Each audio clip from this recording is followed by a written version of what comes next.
একটি ফানুসের দাম 150 টাকা, একটি কম্বলের দামও 150 টাকা। ফানুসটি একবারে আকাশে উড়ে যাবে, কিন্তু কম্বলটি কয়েক বছর ব্যবহার করা যাবে।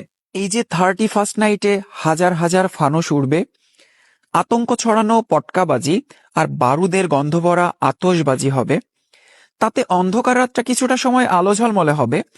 কিন্তু আপনি কি সেই অন্ধকার দেখেছেন যা চোখের মধ্যে থাকে? আপনি অন্ধকার রাতটা আলো ঝলমলে করার চেষ্টা করেছেন একদিন, অথচ আপনার আশেপাশের কিছু মানুষের চোখে সারা জীবন অন্ধকার। এই শীতের রাতে রাস্তায় খোলা আকাশের নিচে জমে যাচ্ছে ঠান্ডায়, কাতর হচ্ছে ক্ষুধায়। ফানুসটা উড়ে যাবে, কত দূর উড়বে, কতক্ষণই বা থাকবে, কোথায় যাবে আপনি জানেন না। কিন্তু ফানুসের টাকায় অথবা 31st নাইটে অপচয় করার জন্য যে টাকা রেখেছেন, সে টাকায় কম্বল, সোয়েটার অথবা কিছু খাবার কিনে দান করলেন অসহায় মানুষদের। আপনার কাজটা পৌঁছে যাবে আসমান পার করে, টিকে থাকবে কেয়ামত পর্যন্ত। ইহকালে পাবেন অন্তরের প্রশান্তি, পরকালে আল্লাহ তাআলা দিবেন পুরস্কার।